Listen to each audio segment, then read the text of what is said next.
Ven, Espíritu Santo, llena nuestros corazones de tu paz, de tu sabiduría. Enciende en ellos el fuego de tu amor. Envíanos, Señor, tu Espíritu para darnos nueva vida, y así se renovará la faz de la tierra. Segunda carta a los Corintios. Capítulo 1. Pablo, apóstol de Cristo Jesús por voluntad de Dios, y el hermano Timoteo, a la iglesia de Dios que está en Corinto, y a cada uno de los santos que viven en toda Acaya.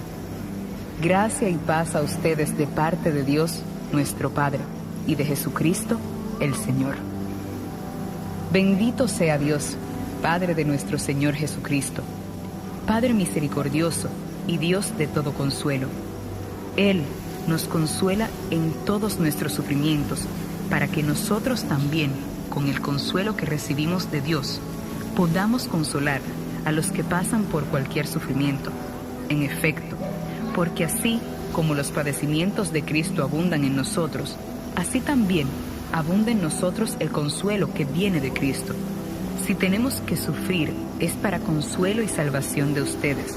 Y si Dios nos consuela, es para consolarlos a ustedes, y así tengan fuerza para soportar los mismos padecimientos que nosotros padecemos. Nuestra esperanza respecto a ustedes está bien cimentada, al saber que, así como comparten nuestros padecimientos, así también compartirán nuestro consuelo.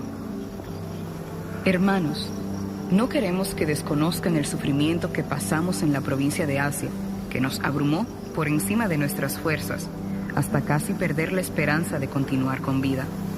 Es más, en lo profundo de nuestro ser, sentimos que ya estábamos sentenciados a muerte, para aprender a no poner la confianza en nosotros mismos, sino en Dios, que resucita a los muertos. Él fue quien nos libró de aquel grave peligro de muerte, y seguirá librándonos. En Él, pues, está puesta nuestra esperanza de que lo seguirá haciendo si ustedes nos ayudan orando por nosotros. De este modo, la gracia de Dios, obtenida por intercesión de muchos, también será agradecida por muchos a causa nuestra. El motivo de nuestro orgullo es el testimonio de nuestra conciencia. Por todas partes, y en particular con ustedes, nos hemos comportado con la sencillez y la sinceridad que vienen de Dios, movidos por su gracia, no por la sabiduría humana. Por eso, en las cartas que les hemos escrito, no hay segundas intenciones, y espero que entiendan plenamente lo que ya han comprendido en parte, que en el día de nuestro Señor Jesús podrán sentirse orgullosos de nosotros como nosotros de ustedes. Tan convencido estaba de esto, que tenía planeado visitarlos en primer lugar a ustedes, para darles así una doble alegría: ir a Corinto, camino a Macedonia, y regresando de Macedonia, volver de nuevo a Corinto, para que ustedes sean los que preparen mi viaje a Judea. Al planearlo así, ¿acaso lo hice a la ligera? ¿O será que cuando decido algo, lo hago por motivos humanos, de modo que para mí es igual decir sí o no? Bien sabe Dios que nuestro modo de hablarles no es a la vez un sí y un no, porque el Hijo de Dios Jesucristo, a quien Silvano, Timoteo y yo les anunciamos, no ha sido un sí y un no, sino todo en Él ha sido sí, porque en Él se cumplió el sí de todas las promesas de Dios. Por eso, también, por medio de Él, damos gloria a Dios con nuestro amén, quien a nosotros junto con ustedes nos mantiene firmes en Cristo es Dios. Él nos ungió, dejó impreso en nosotros su sello y puso el espíritu nuestro interior como garantía. Yo, por mi vida, invoco a Dios como testigo de que si no fui a Corinto, fue por consideración a ustedes. Y no es que pretendamos ser dueños de su fe, en la que se han mantenido firmes, sino solo contribuir a su alegría.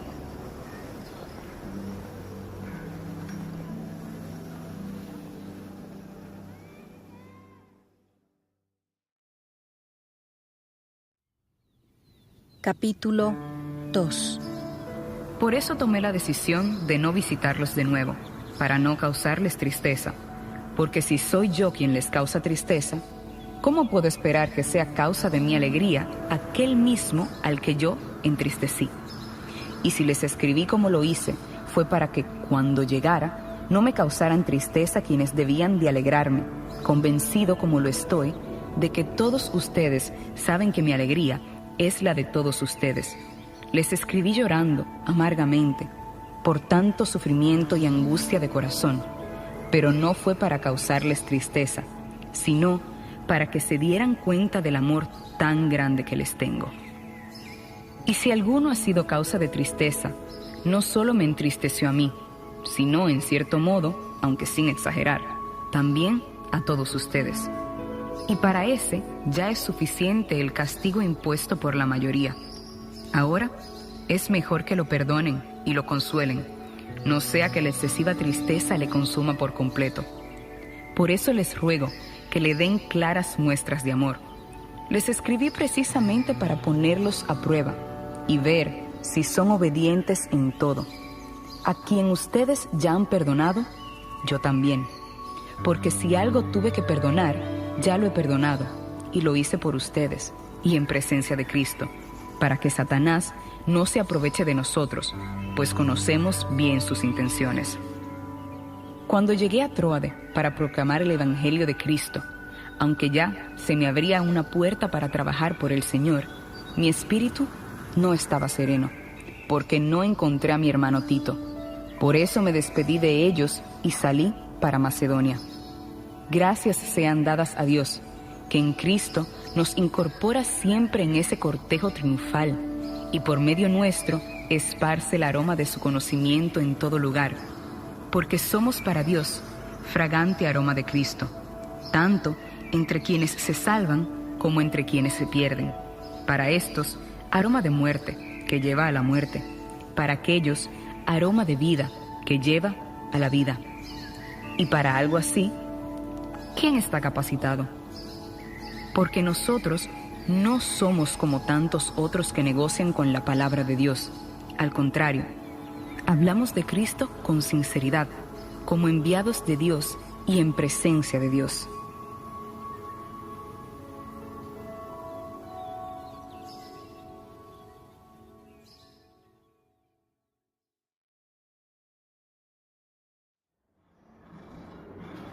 Capítulo 3. ¿Acaso comenzamos de nuevo a recomendarnos a nosotros mismos? ¿O necesitamos, como algunos, cartas de recomendación para ustedes o de parte de ustedes? Ustedes mismos son nuestra carta de recomendación, escrita en nuestros corazones, conocida y leída por todos, porque está a la vista que son una carta de Cristo redactada gracias a nuestro ministerio, escrita no con tinta, sino con el Espíritu de Dios vivo, no en tablas de piedra, sino de carne, es decir, en los corazones. Y esta es la confianza que tenemos ante Dios gracias a Cristo. Ni siquiera, pues, nos consideramos capacitados para hacer algo que provenga de nosotros mismos, sino que nuestra capacidad proviene de Dios. Él nos capacitó para ser ministros de la nueva alianza, no según la letra, sino conforme al Espíritu, porque la letra mata, mientras que el Espíritu da vida. Si ese ministerio que conducía a la muerte, grabado con letras en tablas de piedra, fue tan glorioso, tanto que los israelitas no podían mirar el rostro de Moisés debido a su gloria, la que se extinguiría, ¿cuánto más glorioso no será el ministerio del Espíritu? Si ya el ministerio que conduce a la condenación fue glorioso, con mucha más razón lo será el ministerio que lleva al don divino que nos hace justos. De este modo, lo que tuvo gloria en su momento, ya no lo tendrá, más a causa de esta gloria incomparable, porque si aquello que se extingue fue glorioso, cuánto más glorioso será lo definitivo. Por eso, teniendo semejante esperanza, actuamos con plena libertad, no como Moisés, quien se cubría el rostro con un velo para que los israelitas no pudieran mirar el fin de lo que era efímero, y a pesar de todo, sus mentes se ofuscaron, porque hasta el día de hoy ese mismo velo les cubre cuando leen las escrituras de la antigua alianza, porque solo Cristo lo hace desaparecer. En efecto, hasta hoy, un velo no deja de cubrir sus corazones cuando leen a Moisés. Pero cuando alguno se convierta al Señor, se le quitará el velo. Y como el Señor es Espíritu, donde está el Espíritu del Señor, hay libertad. En cambio, todos nosotros, con el rostro descubierto, reflejamos como en un espejo la gloria del Señor, y vamos siendo transformados en su imagen, cada vez más gloriosa por la obra del Espíritu del Señor.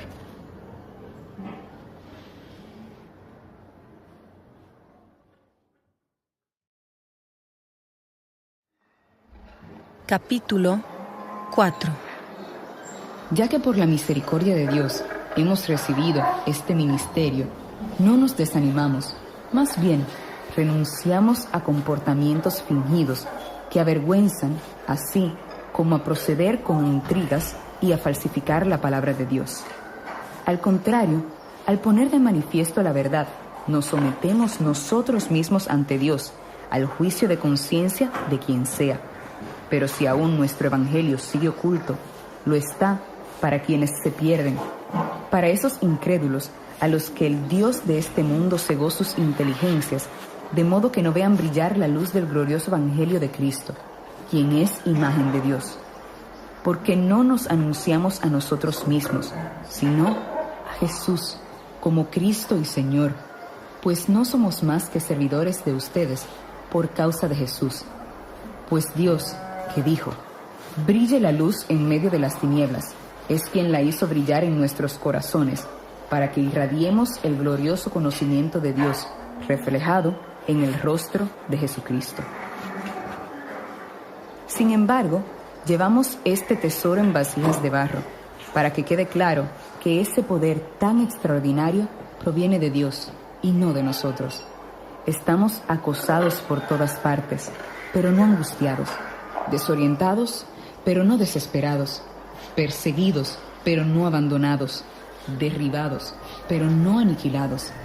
Siempre y en todas partes llevamos en el cuerpo la muerte de Jesús, para que también la vida de Jesús se manifieste en nuestro cuerpo. En efecto, nosotros, los que vivimos, de continuo estamos entregados a la muerte por causa de Jesús, para que la vida de Jesús se manifieste en nuestra débil condición humana, de manera que la muerte actúa en nosotros y en ustedes la vida. Sin embargo, como tenemos el mismo espíritu de fe de quien afirma en la Escritura: creí, por eso hablé. También nosotros creemos y por eso mismo hablamos, sabiendo que Dios, que resucitó al Señor Jesús, también nos resucitará con Jesús y, junto con ustedes, nos reunirá a su lado.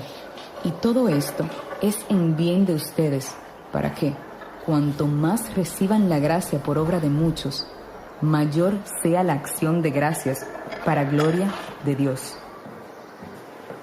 Por eso no nos desanimamos.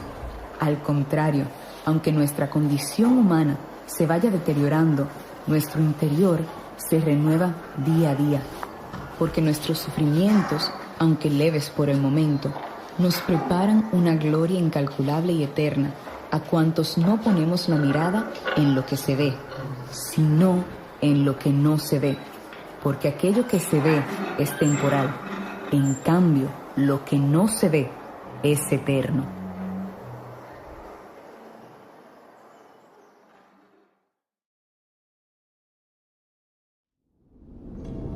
Capítulo 5.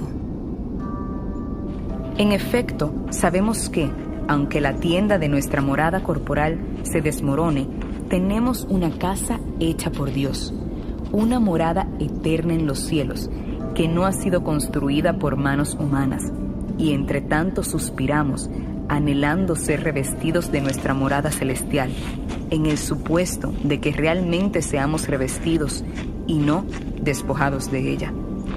Quienes vivimos en esta tienda suspiramos angustiados, porque no queremos ser despojados, sino revestidos, para que lo mortal sea absorbido por la vida.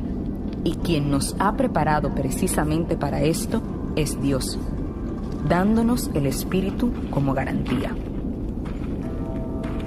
Así, pues, siempre llenos de confianza y sabiendo que mientras vivimos en el cuerpo, viviremos lejos del Señor.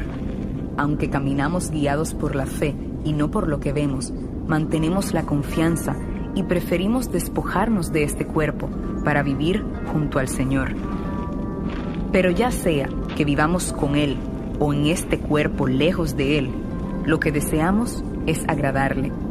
Todos nosotros, en efecto, tenemos que comparecer ante el tribunal de Cristo para que cada uno reciba el premio o el castigo por lo que hizo en su existencia corporal.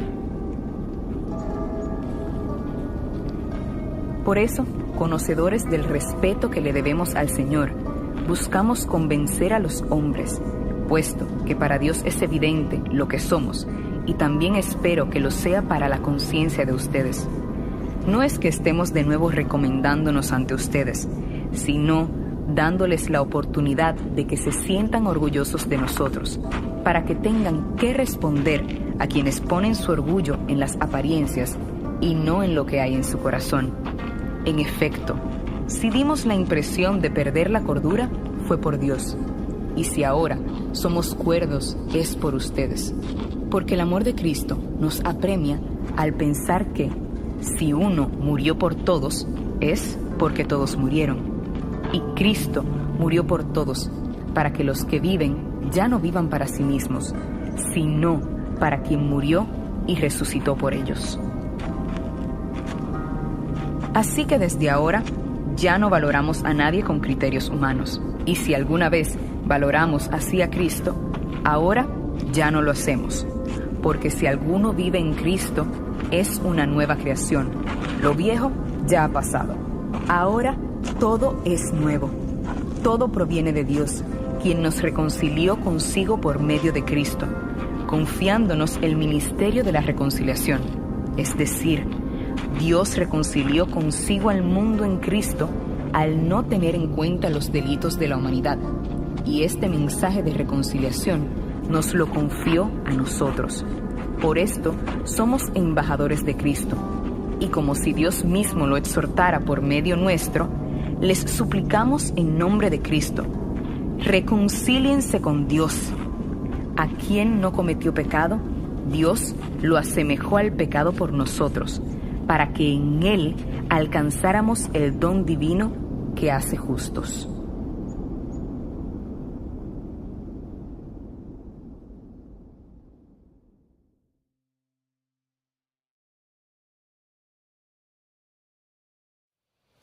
Capítulo 6. Por tanto, ya que somos colaboradores de Dios, los exhortamos a que no reciban en vano su gracia, pues Él dice: en el momento propicio te escuché, en el día de la salvación te ayudé. Ahora es el momento oportuno, ahora es el día de la salvación. En nada y a nadie damos ocasión para que se desprestigie el ministerio.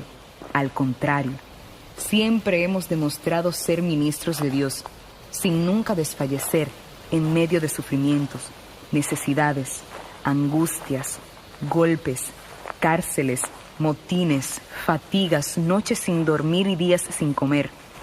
Procedemos con honestidad, conocimiento, paciencia, amabilidad, santidad del espíritu y amor sincero, conforme al mensaje de la verdad y asistidos por el poder de Dios. Atacamos y nos defendemos con las armas propias del don de Dios que nos hace justos. Pasamos por honores y vergüenzas, calumnias y elogios. Se nos considera impostores, pero decimos la verdad. Desconocidos, pero nos conocen. Moribundos, pero ya ven que estamos vivos. Castigados, pero no ajusticiados. Tristes, pero estamos siempre alegres. Míseros, pero enriquecemos a muchos. Gente que nada tiene, pero lo poseemos todo. Corintios, nos hemos desahogado con ustedes. Les hemos abierto de par en par nuestro corazón. En nosotros hay cabida para todos ustedes. En cambio, en ustedes apenas hay cabida para nosotros. Les hablo como a hijos. Correspóndannos del mismo modo y ábranse también ustedes a nosotros. No se asocien con incrédulos, porque estas son uniones desiguales. Pues, ¿qué relación hay entre la justicia y la maldad? ¿Qué comunión existe entre la luz y las tinieblas? ¿Qué armonía puede haber entre Cristo y Beliar? ¿Qué tienen en común un creyente y un incrédulo? ¿Qué acuerdo puede haber entre el templo de Dios y los ídolos? Nosotros somos templo del Dios vivo. Así lo dijo Dios. Habitaré y caminaré con ellos, y seré su Dios, y ellos serán mi pueblo. Por tanto, salgan de en medio de esa gente y apártense de ellos, dice el Señor. Y no toquen nada impuro. Yo los recibiré, y seré para ustedes un padre, y ustedes serán mis hijos y mis hijas, dice el Señor Todopoderoso.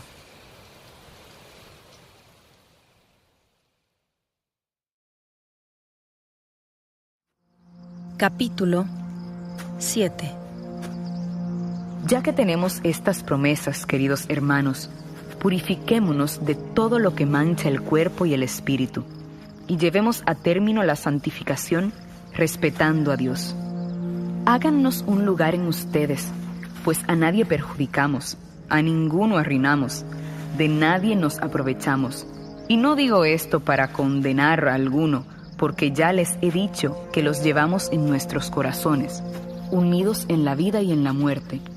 Tengo plena libertad para hablarles y estoy orgulloso de ustedes, lo que me llena de consuelo y me hace desbordar de alegría, a pesar de todos nuestros sufrimientos. Cuando llegamos a Macedonia, no tuvimos ningún alivio corporal. Al contrario, solo sufrimientos por todos lados. Por fuera conflictos y por dentro temores. Pero Dios, que consuela a los humildes, nos consoló con la llegada de Tito. Y no solo con su venida, sino también con el consuelo que él recibió de parte de ustedes.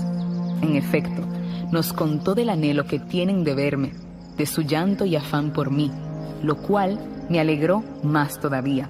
Si les causé tristeza con aquella carta, no lo lamento. Y si hubo un momento en que lo lamenté, al darme cuenta de que, aunque por un breve tiempo esa carta los entristeció, ahora me alegro, no de haberlos entristecido, sino del arrepentimiento que provocó en ustedes aquella tristeza. Y como fue una tristeza querida por Dios, ningún daño han sufrido de nuestra parte. Esa tristeza querida por Dios produce el arrepentimiento que lleva a una salvación que no se puede rechazar. En cambio, la tristeza producida por el mundo ocasiona la muerte. Fíjense pues, todo lo que ocasionó en ustedes esa tristeza querida por Dios, cuánta solicitud, cuántas ganas de disculparse, cuánta indignación, cuánto respeto, cuánto anhelo de verme, cuánto afán y cuántos deseos de hacer justicia. Así han dejado del todo claro que eran inocentes en este asunto. En realidad, no les escribí a causa del ofensor ni del ofendido, sino para darles la oportunidad de demostrarse a ustedes mismos y ante de Dios su solicitud por nosotros. Y esto nos llena de consuelo. Pero más que por nuestro consuelo, nos alegramos por el gozo de Tito, quien quedó muy satisfecho de todos ustedes, porque si de algo me enorgullecí de ustedes ante Tito, no me han dejado avergonzado. Al contrario, así como siempre les hemos dicho la verdad, así también el motivo de nuestro orgullo ante Tito fue verdadero. Y cuando él recuerda la obediencia de todos, el respeto y la reverencia con que lo recibieron, no deja de crecer su cariño entrañable por ustedes. Me alegro de poder confiar plenamente en ustedes.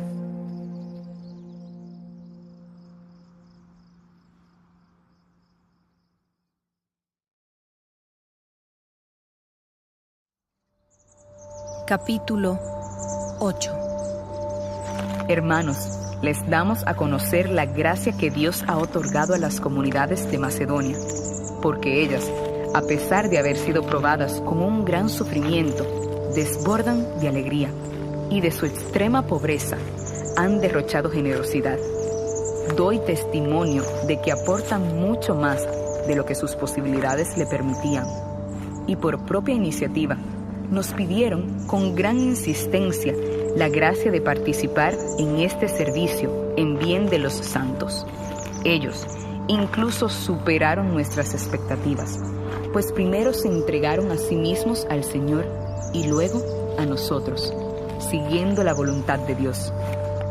Por eso le rogamos a Tito que, ya que él comenzó esta obra de generosidad entre ustedes, sea también él quien la termine, así como sobresalen en todo, en fe, en elocuencia, en conocimiento, en toda solicitud por los demás y en el amor que les profesamos, sobresalgan también en esta obra de generosidad.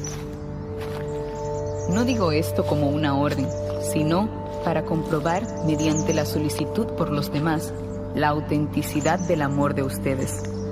Ya conocen la generosidad de nuestro Señor Jesucristo, quien por ustedes se hizo pobre siendo rico, para que ustedes, por su pobreza, se hicieran ricos. Y respecto a esto les doy un consejo. Ya que el año pasado fueron los primeros no solo en hacer la colecta, sino también en insistir en hacerla, les conviene ahora llevarla también a cabo. De este modo, a la prontitud en una buena disposición corresponderá su realización conforme a sus posibilidades. Porque si existe la buena disposición, es bien recibido lo que uno da, y no se le piden imposibles. Tampoco se trata de pasar necesidad por ayudar a otros, sino que, por el criterio de equidad, y dada la situación actual, la abundancia de ustedes remedia ahora la necesidad de ellos, para que en su momento la abundancia de ellos remedie la necesidad de ustedes. Así reinará la equidad, tal como dice la Escritura: al que recogía mucho, no le sobrará; al que recogió poco, no le faltaba. Doy gracias a Dios que ha puesto en el corazón de Tito esta misma solicitud que yo tengo por ustedes, pues con más solicitud que nunca respondió a mi súplica y por propia iniciativa fue a visitarlos. Para acompañarlo enviamos a un hermano, a quien todas las comunidades alaban por su servicio al Evangelio. Y no solo eso, sino que incluso fue designado por las comunidades como nuestro compañero de viaje para llevar esta obra de generosidad que administramos para gloria del Señor y en prueba de nuestra buena disposición. Así, evitamos toda posible crítica por tener que administrar esta abundante suma de dinero, puesto que queremos hacer lo que está bien, no solo ante el Señor, sino también ante la gente. Además, junto con ellos, enviamos a otro hermano nuestro, de quien hemos comprobado muchas veces y en diversas circunstancias la solicitud que manifiesta por ustedes, y mucho más ahora por la enorme confianza que les tienen. Ya se trate de Tito, mi compañero y colaborador en beneficio de ustedes, ya de nuestros hermanos, delegados de las comunidades y gloria de Cristo, demuéstrenles su amor y el orgullo que sentimos por ustedes ante las comunidades.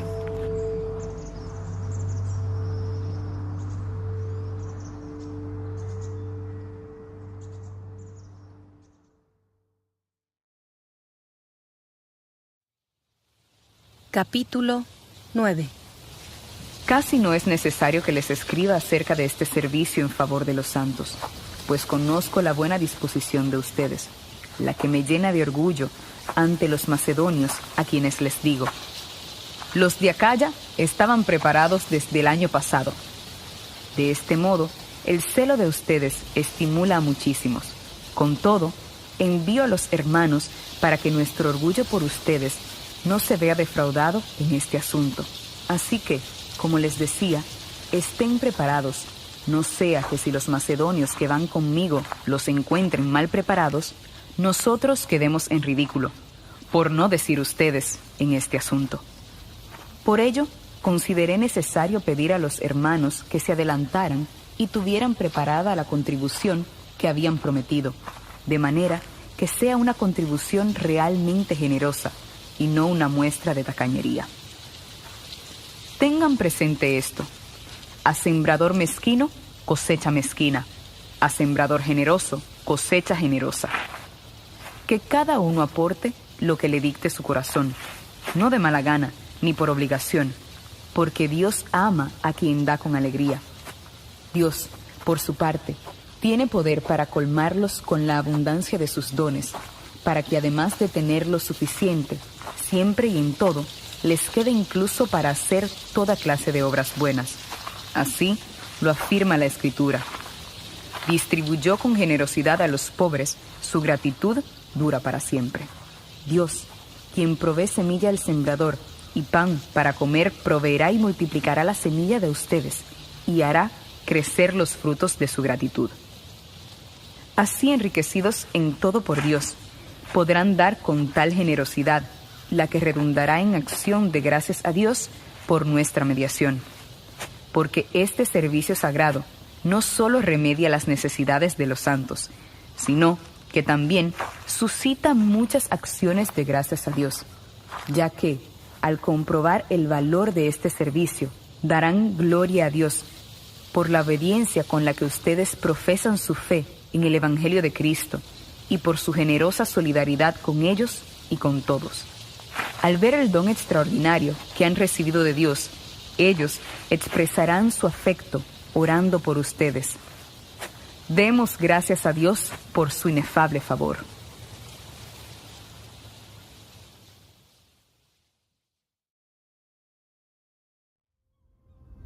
Capítulo 10. Yo, Pablo, soy quien en persona les suplico por la mansedumbre y bondad de Cristo. Yo, tan cobarde cuando estoy con ustedes y, en cambio, tan valiente cuando estoy ausente, les ruego que cuando esté presente no me obliguen a actuar con severidad, lo que estoy seguro de hacer contra aquellos que consideran que procedemos por motivos humanos. Aunque procedamos como los hombres, no combatimos por motivos humanos, porque nuestras armas de combate no son las de este mundo, sino las poderosas armas de Dios, capaces de destruir cualquier fortaleza. Por eso, derribamos falsos argumentos y cualquier altanería que se alce contra el conocimiento de Dios. Hacemos prisionera toda inteligencia humana para someterla a Cristo, y estamos preparados para castigar cualquier desobediencia, una vez que ustedes alcancen la obediencia perfecta. Ustedes solo miran las apariencias. Si alguno considera que pertenece a Cristo, que tenga en cuenta que, como Él pertenece a Cristo, así también nosotros. Aunque me enorgullezca más de la cuenta por la autoridad que nos dio el Señor para la edificación de ustedes, no para su destrucción, no me dejaré intimidar para no dar la impresión de que solo infundo respeto mediante cartas. Porque hay quien dice: aunque sus cartas son severas y duras, su porte corporal es insignificante y su discurso despreciable. Que les quede claro, a quien eso considera que lo que somos al pronunciarnos por carta cuando estamos ausentes, lo llevaremos a la práctica cuando estemos presentes. No nos atrevemos a equipararnos ni a compararnos con los que se recomiendan a sí mismos, porque éstos, al medirse con sus propias medidas y compararse consigo mismos, demuestran que nada entienden. Nosotros, en cambio, no vamos a enorgullecernos por encima de nuestra medida, sino siempre conforme a los límites que Dios nos dio como medida al hacernos llegar hasta ustedes. En efecto, si no hubiéramos llegado hasta ustedes, estaríamos extralimitándonos, pero nosotros fuimos los primeros que llegamos hasta ustedes con el Evangelio de Cristo. Tampoco nos enorgullecemos más de la medida adecuada, a costa de los trabajos de los demás. Más bien, tenemos la esperanza de que al crecer su fe, aumentará cada vez más nuestro prestigio entre ustedes, según nuestros límites. Proclamar el Evangelio en regiones lejos de Corinto, sin entrar en los límites de otros, ni enorgullecernos de trabajos ajenos. Quien quiere enorgullecerse, que se enorgullezca en el Señor. Por tanto, no es el que se recomienda a sí mismo quien realmente vale, sino aquel a quien el Señor recomienda.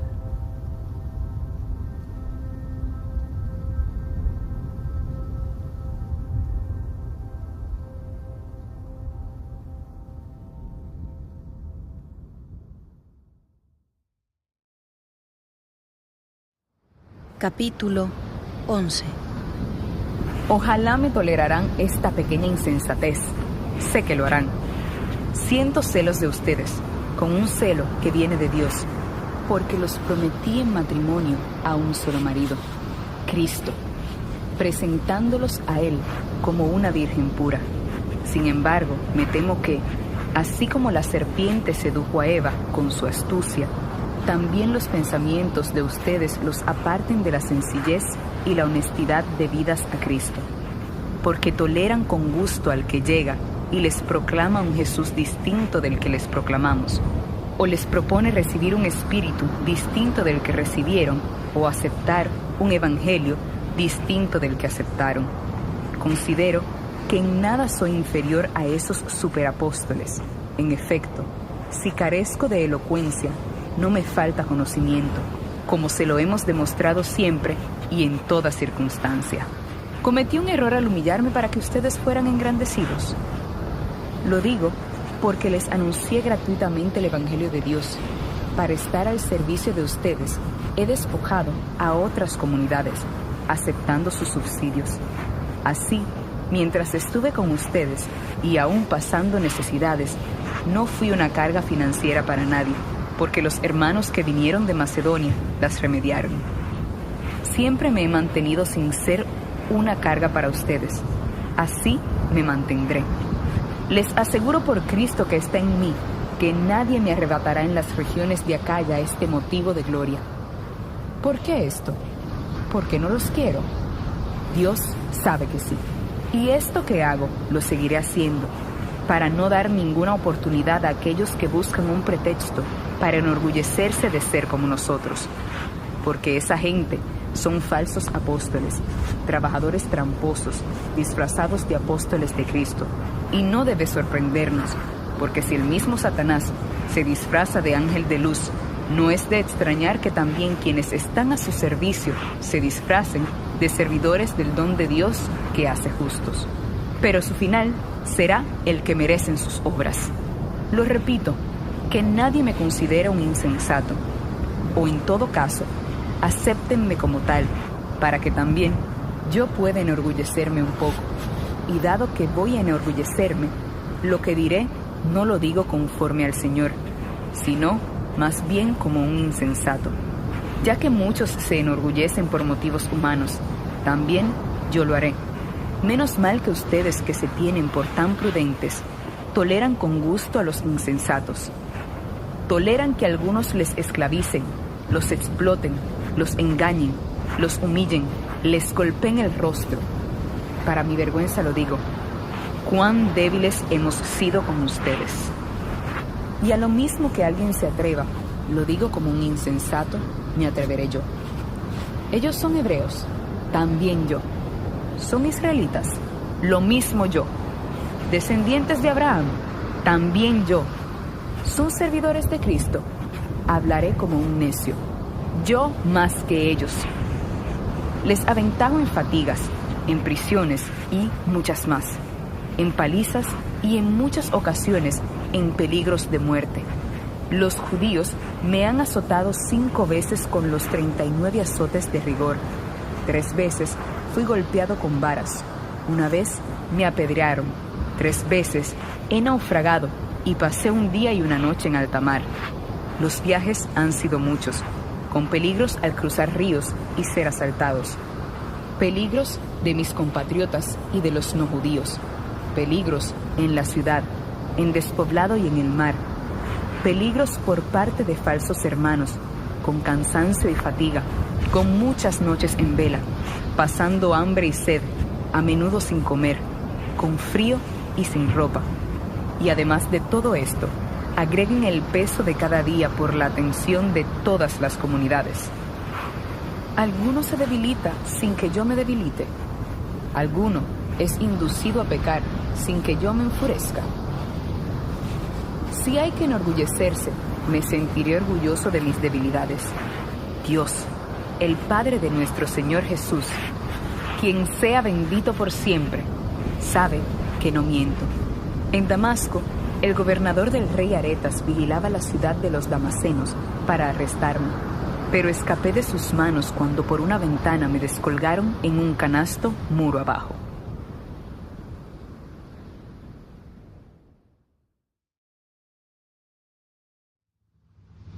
Capítulo 12.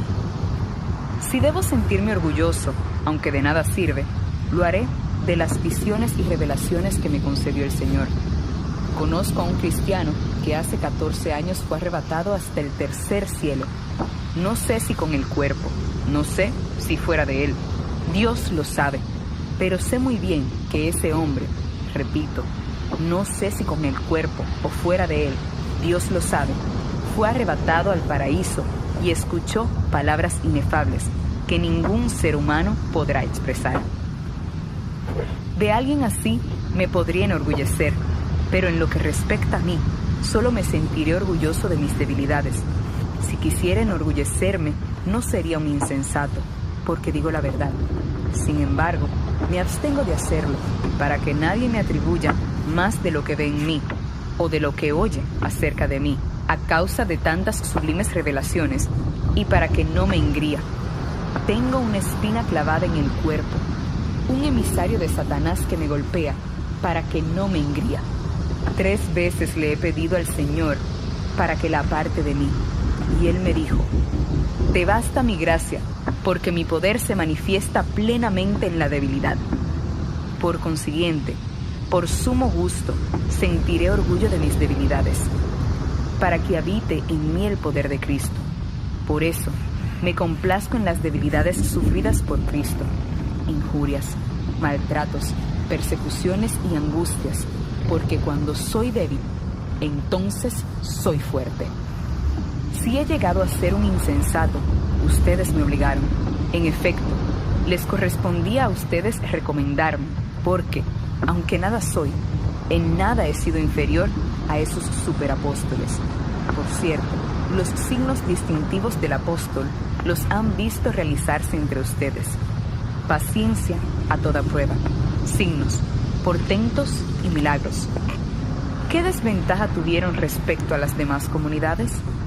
¿El no haber sido una carga financiera para ustedes? Perdónenme por tal ofensa. Estoy a punto de hacerles mi tercera visita, y tampoco esta vez les seré una carga, porque no busco sus bienes, sino a ustedes. Por lo demás, corresponde a los padres ahorrar para los hijos, y no a los hijos para los padres. Así que con mucho gusto gastaré lo que tengo y me desgastaré por ustedes. ¿Es que por amarlos tanto, ustedes me amarán menos? Está bien, dirán algunos, yo no he sido gravoso para ustedes, pero como soy astuto, los engañé. ¿Acaso me aproveché de ustedes mediante alguno de mis enviados?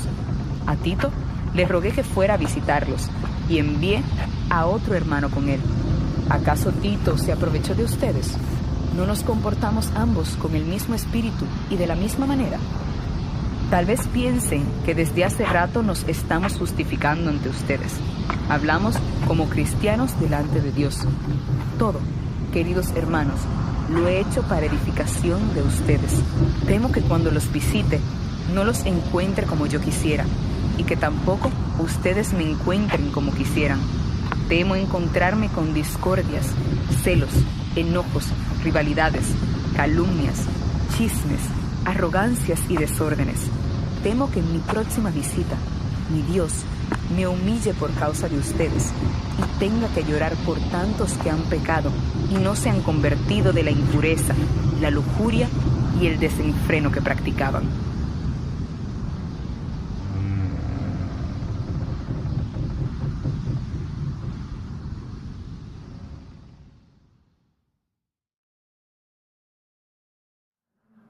Capítulo 13. Esta será la tercera vez que los visite, y todo asunto se resolverá por la declaración de 2 o 3 testigos. Ya les advertí cuando estuve presente la segunda vez y ahora, estando ausente, les vuelvo a advertir. Si voy de nuevo, actuaré sin miramientos con los que siguen pecando y con todos los demás. Esta será la prueba de que Cristo habla por mí, quien entre ustedes no ha dado muestra de debilidad, sino de poder. Es cierto que fue crucificado dada su debilidad, pero ahora vive por el poder de Dios. Así también nosotros que compartimos su debilidad, viviremos con Él, por el poder de Dios, para bien de ustedes. Examínense si viven conforme a la fe. Ustedes mismos pónganse a prueba. ¿Acaso no saben que Jesucristo está en ustedes? Tal vez no superan la prueba. Con todo, espero que reconozcan que nosotros sí la superamos. Si pedimos a Dios que ustedes no hagan nada malo, no es para que nosotros superemos la prueba, sino para que obren el bien, aunque nos quedemos sin prueba alguna en nuestro favor. Ningún poder tenemos para oponernos a la verdad, sino siempre en favor de ella. Nos alegramos cuando nosotros somos débiles, con tal que ustedes sean fuertes. Por eso pedimos a Dios que se recuperen. Este es el motivo por el que les escribo estas cosas mientras estoy ausente, para no verme obligado a ser severo cuando esté presente, en razón de la autoridad que el Señor me dio para edificar, no para destruir. En fin, hermanos, estén alegres, recupérense, consuélense, tengan las mismas disposiciones y vivan en paz. Entonces, Dios, fuente de amor y de paz, estará con ustedes. Salúdense unos a otros con el beso santo. Los saludan todos los santos. La gracia de Jesucristo, el Señor, el amor de Dios y la comunión del Espíritu Santo estén con todos ustedes.